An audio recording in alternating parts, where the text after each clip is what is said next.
ubwo Imana iri mu ruhande rwacu umubisha wacu ninde? Niki gituma wowe nk'umwana w'Imana uvuga ko watsinzwe? Niki gituma wowe nk'umukozi w'Imana uvuga ko Imana yagutaye? Nubwo nawe wayitaye, ariko icyampa uyu munsi wa none ukongera ukamenya neza yuko Imana ntabwo igita abana bayo. Cyo ni ikinyoma cyambaye ubusa. Ahubwo wowe ari igihe uyita ukagenda mu bidashinganywe, mu byo itakwemereye, ukagira ngo yo yagutaye, ariko nyamara yo ntabwo igiguta. Abantu bagiye gusomamo, bagiye kureba, bagiye kuvuga ati uriya na Yesu ni bamwe. Uriya ari muri Yesu, Yesu ari muri we. Haleluya. Kuko natandukaniro ryawe na Yesu. Niyo mpamvu nakubwiye ngo uyu munsi wa none wahamagariwe kuri iyi si kugira ngo ugire ibyo uhindura. Ntabwo wapfuye kuza gusa, ntabwo uriho kubw'amahirwe, uriho kubwi Jado Office TV Show. Jado Office TV Show. Haleluya. Ari ibintu bitatu nashaka kukubwira. Haleluya. Imana yahaye abana bayo yumaze guhagarara muri aya mahame. Haleluya. Ikintu cya mbere, isi iradushaka nk'abana b'Imana, kuko ni twebwe tugomba guhindura iyi si. Haleluya. Iyi si, haleluya, twayihawe kugira ngo tuyihindure. Haleluya. Mu gihe umaze kwisobanukirwa nk'umwana w'Imana, iyi si ndakubwira, iyi si yari Satani yayikoreshaga nk'intwaro yakurwanya, ariko wahawe imbaraga zo kuyihindura. Haleluya. Kandi umaze kubimenya, atmosfere y'ikirere cyayo ukakigota, imyuka mibi y'ikirere cyose bakamenya ngo uyu nguyu ni umunyembaraga.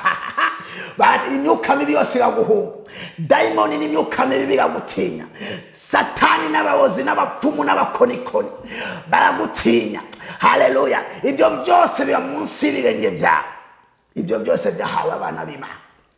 Ikintu cya mbere kirwanya abana b'Imana ni isi. Icya kabiri ni umubiri wawe. Ariko mu gihe umaze gufata ijambo ry'Imana ukarishyira mu mahame yawe, Kristo akaba ku ruhande rwawe, Kristo akagendana nawe, Kristo akayobora intambwe zawe, Kristo akaba muri wowe. Haleluya. Aho ngaho Satani, haleluya, iyo ntwaro y'umubiri wawe, haleluya, ibi umunezero kuba gukikije, batangira kukwifuza no kugukenera. Niyo mpamvu uyu munsi ndashaka kukubwira ati humura, we guhangayika. Sinzi intambara urimo gucamo, sinzi aho ugeze, ariko icyo nzi neza nuko Imana ishobora byose. Icyo nzi neza nuko Imana ishobora byose kandi ishobora kuguhindura amateka. Ni nayo mpamvu uyu munsi wa none nongeye kukubwira ngo humura, we guhangayika, wo kuba ahantu uri wumve ko bikurembeje, ahubwo wumve ko Kristo ari muri wowe, ashoboye byose kandi ashobora kuza akakuneshereza. Ahubwo wongeye uhagarare mu ijambo rye, uhagarare mu mahame y'ijambo rye, wongeye unyemerere, kuko twasomye neza ijambo ry'Imana rivuga mu Baroma 8:31 ngo none ubwo bimeze bityo tuvuga iki? Ubwo Imana iri mu ruhande rwacu, umubisha wacu ninde? Nakubwiye ngo icya kabiri Satani akoresha n'umubiri wawe, ariko iyo wamaze gufata ijambo ry'Imana ukarigira ubuzima bwawe bwa buri munsi, amahame y'ijambo ry'Imana ukaragenderamo, ubuzima bwawe buri muntu wese yakubona akavuga ngo mbonye Yesu agenda mu nzira. Nka kwa kundi Kristo yambaye umubiri yaca i Kaperinawumu, bamubona bakavuga ati uriya niwe koko. Nawe batangiye kukubona bakavuga ngo uriya niwe, n'umwana w'Imana, yarahindutse koko, kuko kera ko bari bakuzi babonye bitandukanye n'ubu. Wa mubiri wirataga, bwa buzima wirataga, bakabona ko bwose wabugomoreye Kristo. Ijambo rirambwira ngo njyewe n'inzu yanjye tuzakorera Imana. inzu bavugaga n'imibiri yacu. Ikintu cya mbere nk'umwana w'Imana wegurira Imana umubiri wawe, ikaba igikoresho cy'Imana Imana igomba gukoresha kugira ngo ukugeze ahantu hakwiriye. Ariko uyu munsi wa none dufite bene data badashaka kwegurira Imana imibiri yabo kugira ngo imibiri yabo ibere Imana igikoresho iyo Imana igomba gukoresha muri isi y'abazima. Ariko menya neza yuko na wundi muntu Imana ifite yakoresha usibye wowe mwene data ukurikira iki kiganiro. Ni nayo mpamvu ugomba gutanga umubiri wawe. Ijambo ry'Imana rirambwira muri Yohana 3:16 ngo yatanze umwana wayo w'ikinege. Ngo aho ngaho Yohana reka tuhasombe 3:16. Yohana 3:16 niho numvaga ko tugomba gusohoza, kuko Imana yakunze abari mu isi cyane byatumye itanga umwana wayo w'ikinege kugira ngo umwizera wese atarimbuka ahubwo ahabwe ubugingo buhora. Urumva Imana yo yatanze umwana wayo w'ikinege, haleluya, yatanze umwana wayo umwe w'ikinege, haleluya, kugira ngo umwizera wese atarimbuka ahubwo ahabwe ubugingo buhora. Rero nawe ugomba gutanga umubiri wawe kugira ngo Imana ukoreshe mu isi y'abazima. Wa mubiri Satani yifuza gukoresha kugira ngo yibe benshi cyangwa yicishe benshi, wowe ukoresha nanone ukihisha benshi, haleluya. Uyu munsi wa none rero menya ngo niki nshobora gutanga ku buzima bwanjye. Nta kindi Imana yifuza no gutanga umubiri wawe, ibi gikoresha Imana igiye gukoresha. Iyo ni ikintu cya kabiri gituma Imana yemera kuba ku ruhande rwawe, ikemera kugendana nawe no guhorana nawe. Icya gatatu nakubwiye, Imana yahaye abana bawe babandi bamaze kwisobanukirwa bagafata amahame y'ijambo ryayo bakayigenderamo bakayabamo. Nuko yaduhaye imbaraga zo gukandagira imyuka mibi yose yo mu kirere, Satani n'abambari be. Ubwo butwaro waba ufite mwene data, ariko bwahawe wa wundi umaze kumenya imbaraga zo guhaguruka agasenga, akamenya kwirwanirira, akamenya gutabaza Imana no guhamagara Imana. Mu gihe cyose umaze guhishirwa ibyo bintu wakira imbaraga. Ni nayo mpamvu aka kanya nagusabaga rata wowe udukurikiye kuri Jado Fils TV Show, nuwumve ko uwo munyantege nke, nimba wamenye Imana, menya ngo Imana icyo yamamagariye gukora nuko yamaye imbaraga. Umenye ngo Imana niyo yampamagaye, reka nyihe kandi nemere inkoreshe. Haleluya. Reka dusoze dusenga. Haleluya. Nababwiye ngo nitwa Evangeliste Chance Gasarabwe, kandi nzi neza yuko Imana iri kumwe nawe. Ijambo twasomye yavuga ngo ubwo Imana iri mu ruhande rwacu, umubisha wacu ninde? Ubwo itimanya umwana wayo yabura n'iki kumuduhana n'ibindi byose. Haleluya. Haleluya. Data, tuje imbere yawe, ndagushima kuko uri Kristo, ndagushima kuko uri umutabazi. Ndakwereka mwana abari mu ntege nke z'umubiri bakumva ko iyi si yabataye, reka ubambike imbaraga. Ndasabira buri wese umwambike imbaraga, ndasabira buri wese umukomeze, ndasabira buri wese mwana umwubake mwana. Abo bumvaga mwana yuko abapfumu n'abagozi babamereye nabi, abo bumva mwana yuko mwana karande z'imiryango zibamereye nabi, ariko nzi neza yuko Kristo ushoboye byose.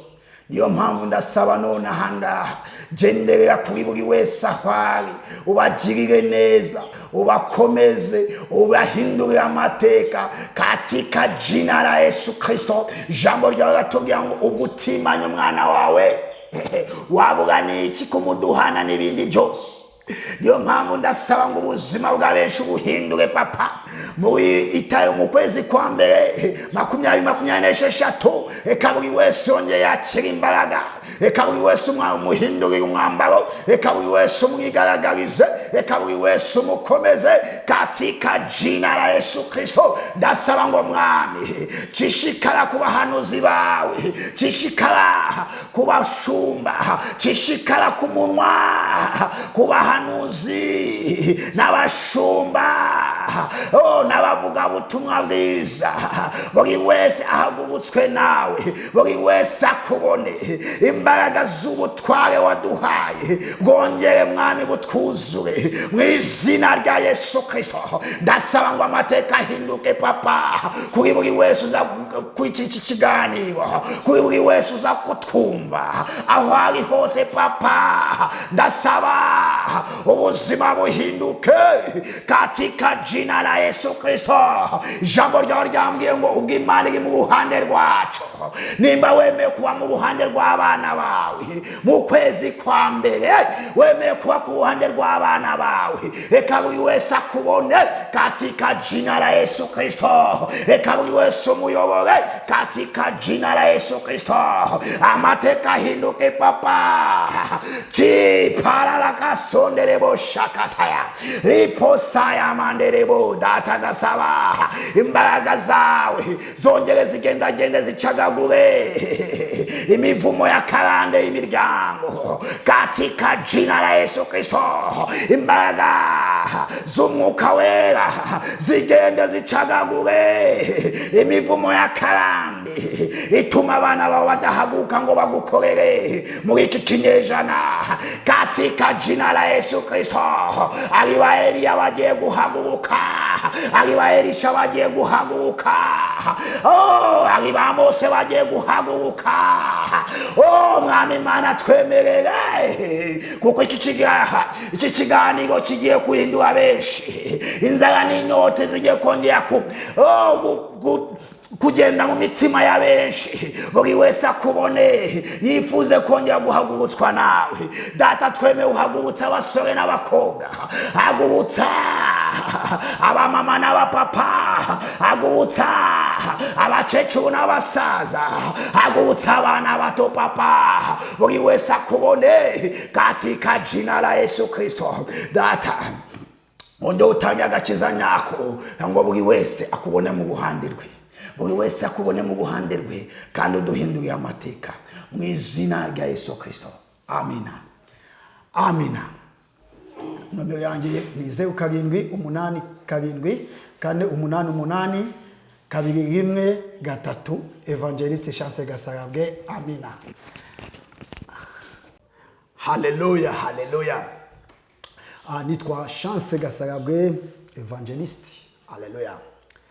Shimimana cyane. Hallelujah, shimimana. Niyo mpamvu uyu munsi nanone nenge kunezerwa ndi kuri Jado Fils TV show. Kuri mwese mutuye kuri iyi si mudukurikira kuri iki kiganiro, ibyanzanye no kubabwira inkuru nziza. Hallelujah. Ibyanzanye kubabwira inkuru nziza, kandi nukuri bene data aho muri hose mumenye ngo Kristo Yesu arabakunda kandi abifuriza yuko kongera guhaguka iki kinyejana tukaba abantu bagiye kongera gushaka kumushakana umwete. Hallelujah. Reka dutangire dusenga. Hallelujah. Data tuje imbere y'amaso yawe, ndakweka buri wese udukurikiye aha hantu kugira ngo imbaraga zawe zongere ziganze ku buzima bwa buri wese papa. Niyo mpamvu aka kanya ndasaba ngo mwana buri wese akubone ku buzima bwe papa. Ari benshi baboshwe, ari benshi bahangayitse, ariko uyu munsi mwami ukeneye kubohora mwami. Niyo mpamvu ndagusaba nk'Imana ibohora, imanuke ibohore mu izina rya Yesu Kristo. Ndagusaba nk'Imana ibohora, umanuke ibohore buri wese mu izina rya Yesu Kristo. Hallelujah, hallelujah. Tuwavuga, reka dusome ijambo ry'Imana. Hallelujah. Dusome ijambo ry'Imana riri mu Baroma 8 umurongo wa 31. Hallelujah. Abaroma 8 umurongo wa 31. 31 Rome 8 chapter 31.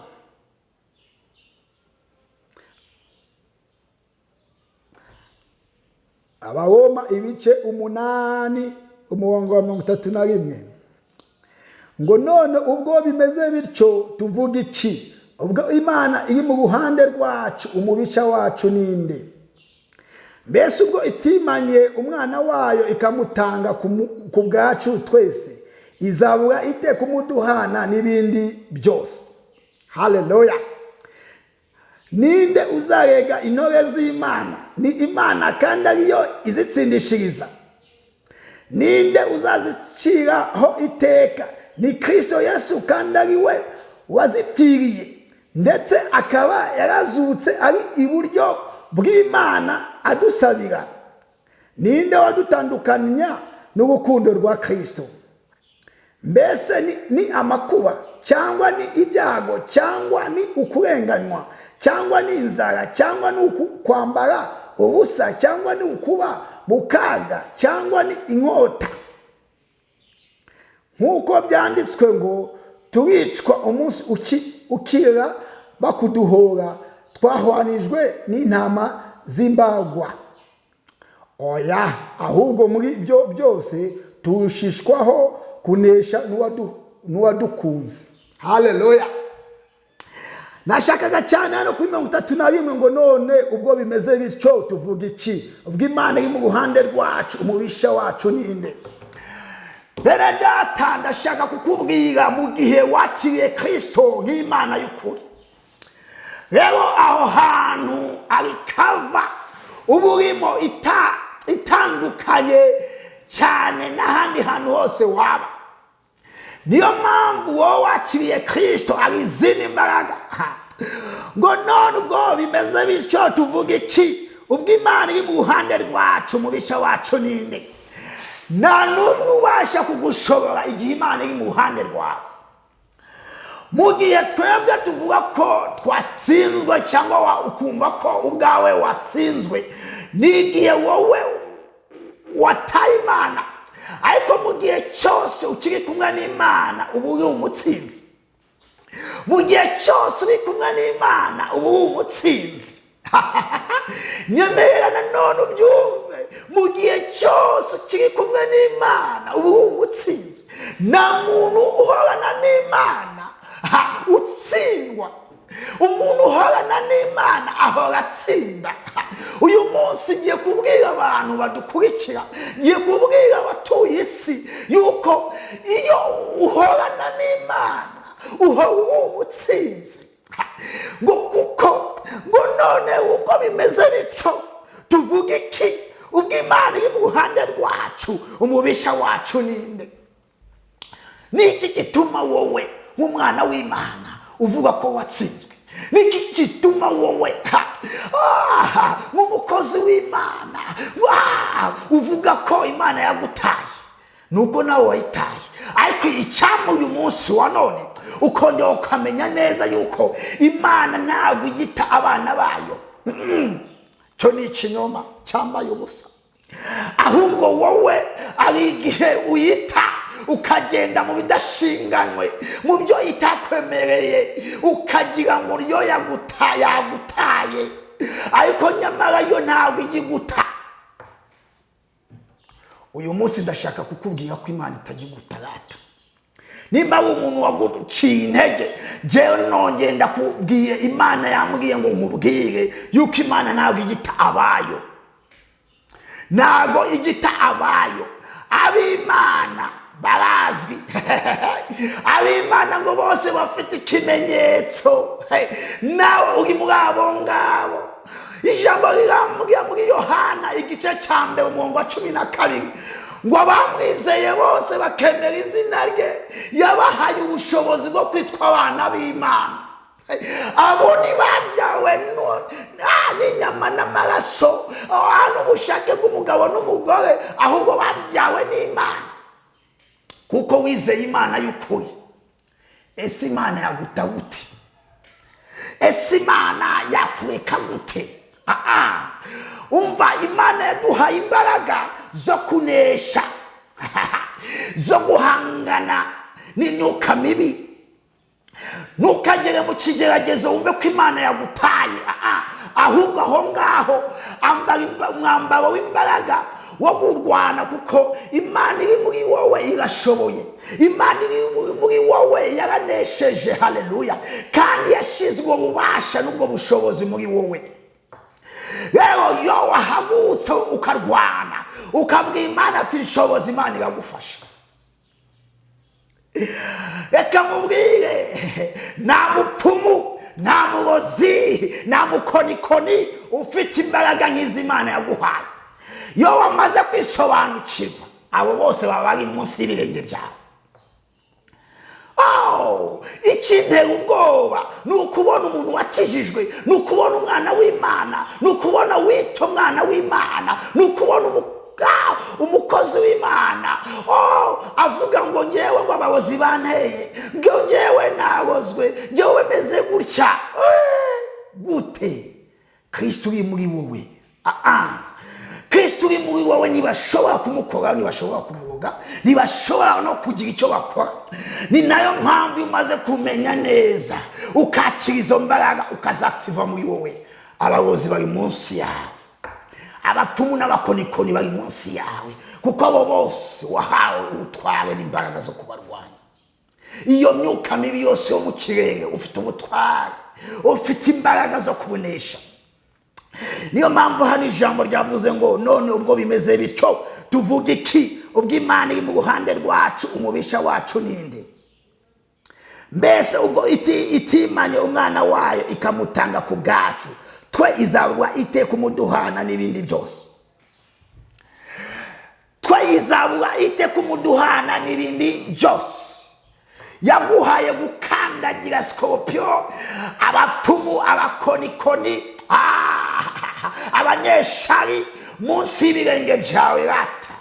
Ariko numenya neza imbaraga z'ubumana ziri muri wowe, numenya neza indangagaciro no guhishurirwa na doctrine y'ubwiza bw'Imana wubakiyeho, Imana iraza kukigira ibendera abantu bagiye gusomamo, bagiye kureba, bagiye kuvuga ati uriya na Yesu ni bamwe, uriya ari muri Yesu, Yesu ari muri we. Haleluya.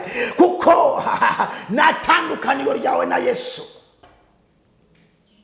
Niyo mpamvu nakubwiye ngo uyu munsi wa none wahamagariwe kuri iyi si kugira ngo ugire ibyo uhindura.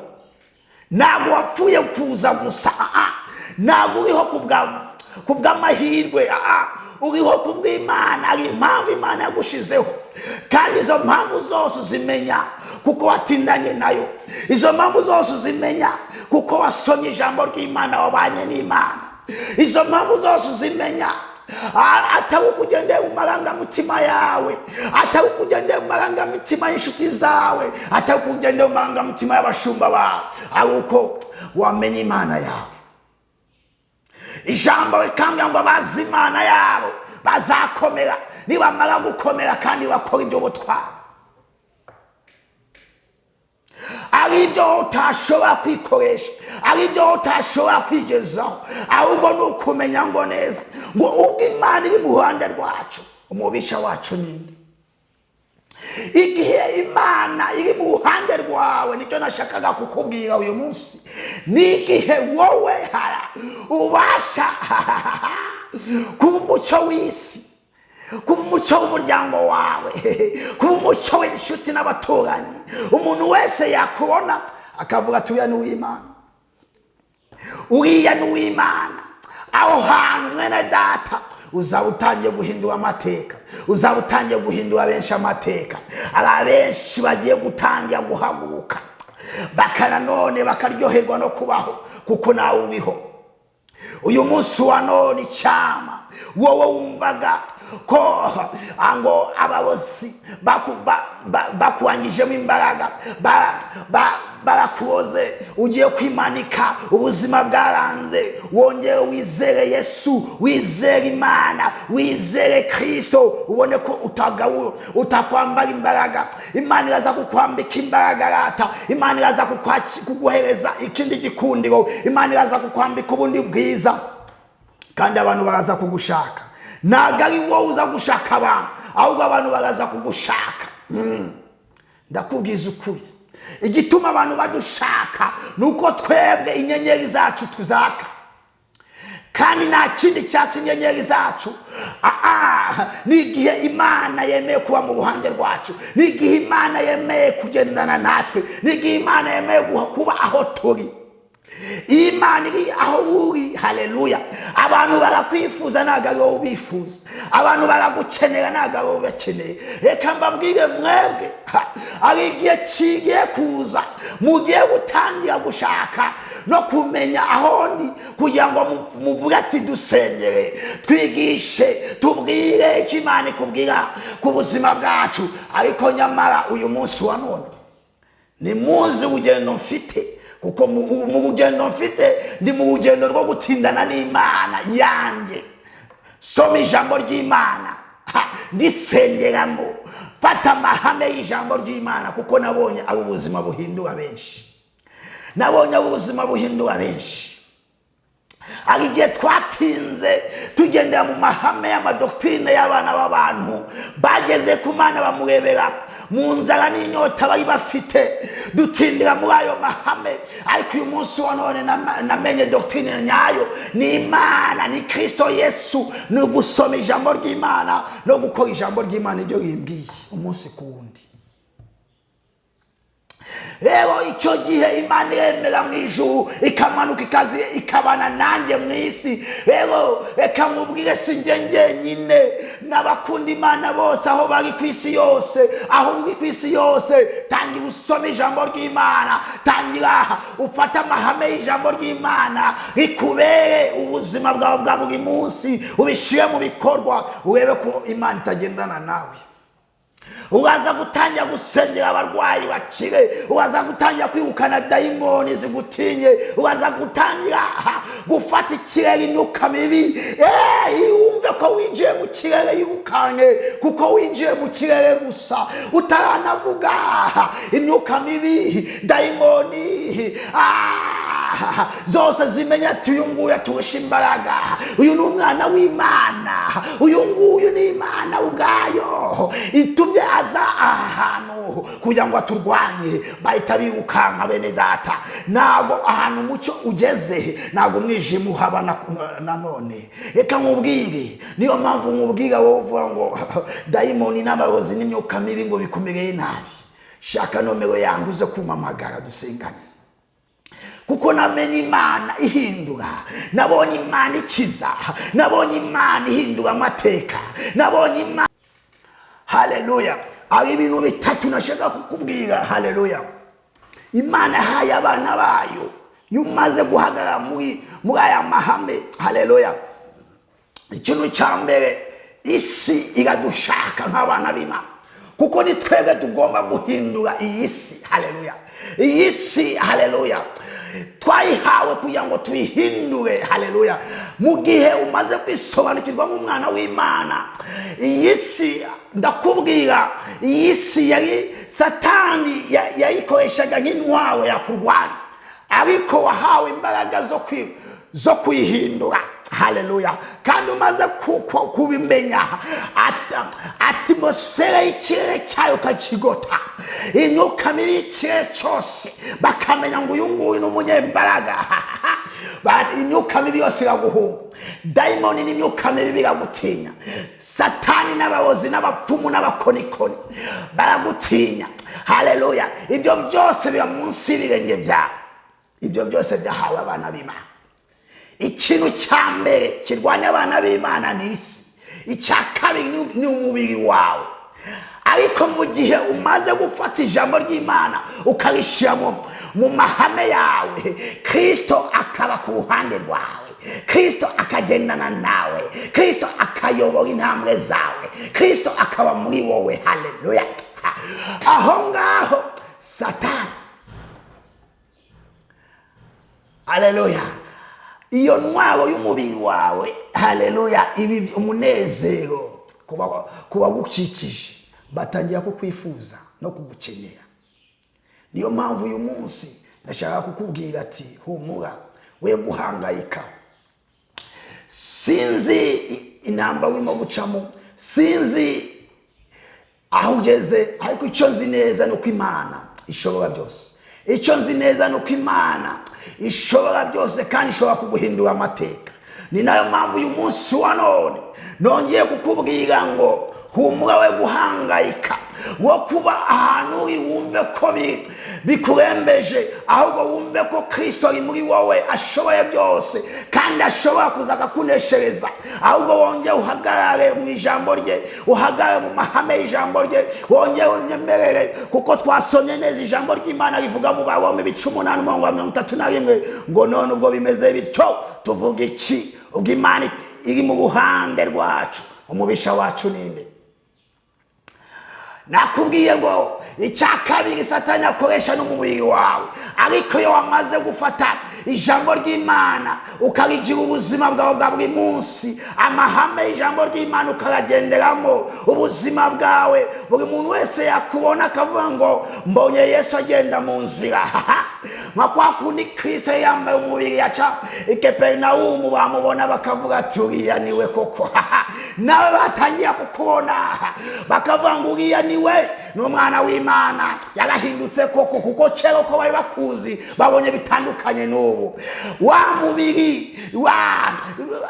mubiri wirataga, bwa buzima wirataga, bakabona ko bwose bugomoreye Kristo. Ijambo rirambwira ngo njyewe n'inzu yanjye tuzakorera Imana. Inzu bavugaga n'imibiri yacu.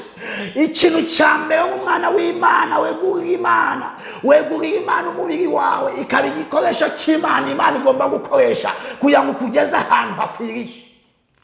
Ariko uyu munsi wa none dufite bene data badashaka kwegurira Imana imibiri yabo, kugira ngo imibiri yabo ibere Imana igikoresho Imana igomba gukoresha muri iyi si y'abazima. Ariko menya neza yuko na undi muntu Imana ifite yakoresha usibye wowe mwene data ukurikira iki kiganiro. Ni nayo mpamvu ugomba gutanga umubiri wawe. Ijambo ry'Imana rirambwira muri Yohana 3:16 ngo yatanze umwana wayo w'ikinege.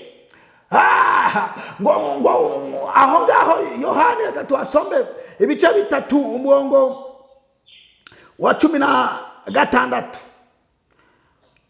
Yohana 3:16 niho numvaga ko tugomba gusohoza, kuko Imana yakunze abari mu isi cyane byatumye itanga umwana wayo w'ikinege kugira ngo umwizera wese atarimbuka, ahubwo ahabwe ubugingo buhora. Urumva Imana yo yatanze umwana wayo w'ikinege, haleluya, yatanze umwana wayo umwe w'ikinege, haleluya, kugira ngo umwizera wese atarimbuka, ahubwo ahabwe ubugingo buhora. Rero nawe ugomba gutanga umubiri wawe kugira ngo Imana ukoreshe mu isi y'abazima. Wa mubiri Satani yifuza gukoresha kugira ngo yibe benshi cyangwa yicishe benshi, wowe ukoresha nanone ukihisha benshi. Haleluya. Uyu munsi wa none rero menya ngo niki nshobora gutanga ku buzima bwanjye, nta kindi Imana yifuza no gutanga umubiri wawe. Ibi gikoresha Imana igiye gukoresha. Iyo ni ikintu cya kabiri gituma Imana yemera kuba ku ruhande rwawe, ikemera kugendana nawe no guhorana nawe. Icya gatatu nakubwiye Imana yahaye abana bayo. Babandi bamaze kwisobanukirwa bagafata amahame y'ijambo ryayo bakayigenderamo bakayabamo. Nuko yaduhaye imbaraga zo gukandagira imyuka mibi yose yo mu kirere, Satani n'abambari be. Ubwo butwaro waba ufite mwene data, ariko bwahawe wa wundi umaze kumenya imbaraga zo guhaguruka agasenga, akamenya kwirwanirira, akamenya gutabaza Imana no guhamagara Imana. Mu gihe cyose umaze guhishirwa ibyo bintu wakira imbaraga. Ni nayo mpamvu aka kanya nagusabaga rata wowe udukurikiye kuri Jado Office TV show, nuwumve ko uwo munyantege nke. Nimba wamenye Imana, menya ngo Imana icyo yamamagariye gukora nuko yamaye imbaraga. Umenya ngo Imana niyo yampamagaye, reka nyihe kandi nemere inkoresha. Haleluya. Reka dusoze dusenga. Haleluya. Nababwiye ngo nitwa Evangeliste Chance Gasarabwe, kandi nzi neza yuko Imana iri kumwe nawe. Ijambo twasomye yavuga ngo ubwo Imana iri mu ruhande rwacu, umubisha wacu ninde? Ubwo itimanya umwana wayo yabura n'iki kumuduhana n'ibindi byose. Haleluya. Haleluya. Data, tuje imbere yawe, ndagushima kuko uri Kristo, ndagushima kuko uri umutabazi. Ndakwereka mwana abari mu ntege nke z'umubiri bakumva ko iyi si yabataye, reka ubambike imbaraga. Ndasabira buri wese umwambike imbaraga, ndasabira buri wese umukomeze, ndasabira buri wese mwana umwubake mwana. Abo bumvaga mwana yuko abapfumu n'abagozi babamereye nabi, abo bumva mwana yuko mwana karande z'imiryango zibamereye nabi, ariko nzi neza yuko Kristo ushoboye byose. Niyo mpamvu ndasaba none ahangaha, genderera kuri buri wese ahari, ubagirire neza, ubakomeze, ubahindurire amateka katika jina la Yesu Kristo. Jambo ryawe ratubwira ngo ugutimanya umwana wawe wabura n'iki kumuduhana n'ibindi byose. Niyo mpamvu ndasaba ngo ubuzima bwa benshi buhindure papa. Mu kwezi kwa mbere 2026, reka buri wese yongeye yakira imbaraga, reka buri wese umuhindurire umwambaro, reka buri wese umwigaragarize, reka buri wese umukomeze katika jina la Yesu Kristo. Ndasaba ngo mwami cishikara ku bahanuzi bawe, cishikara ku bashumba, cishikara ku munwa ku bahanuzi n'abashumba n'abavuga butumwa bwiza.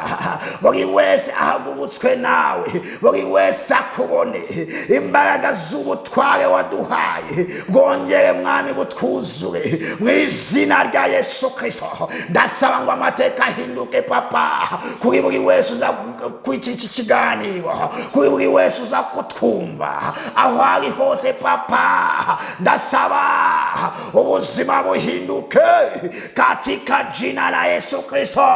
Jambo ryawe ryambwiye ngo ubwo Imana iri mu ruhande rwacu, nimba wemeye kuba mu ruhande rw'abana bawe mu kwezi kwa mbere, wemeye kuba ku ruhande rw'abana bawe, reka buri wese akubone katika jina la Yesu Kristo. Reka buri wese umuyobore katika jina la Yesu Kristo. Amateka ahinduke papa. Chipara kasonderebo shakataya riposaya manderebo. Data, ndasaba imbaraga zawe zongere zigenda zicagagure imivumo ya karande y'imiryango katika jina la Yesu Kristo. Imbaraga z'umwuka wera zigenda zicagagure imivumo ya karande ituma abana bawe badahaguruka ngo bagukorere muri iki kinyejana katika jina la Yesu Kristo. Ari ba Eliya bagiye guhaguruka, ari ba Elisha bagiye guhaguruka, ari ba Mose bagiye guhaguruka. Mwami Mana twemerere, kuko iki kiganiro kigiye kuhindura benshi. Inzara n'inyota zigiye kongera kugenda mu mitima ya benshi, buri wese akubone yifuze kongera guhagurutswa nawe. Data, twemeye uhagurutsa abasore n'abakobwa, hagurutsa abamama n'abapapa, hagurutsa abakecuru n'abasaza, hagurutsa abana bato papa, buri wese akubone katika jina la Yesu Kristo. Data, undo utanga agakiza nyako ngo buri wese akubone mu ruhande rwe, buri wese akubone mu ruhande rwe, kandi uduhinduriye amateka mu izina rya Yesu Kristo. Amina. amina. Nomero yanjye ni 0787488821 Evangeliste Chance Gasarabwe. Amina.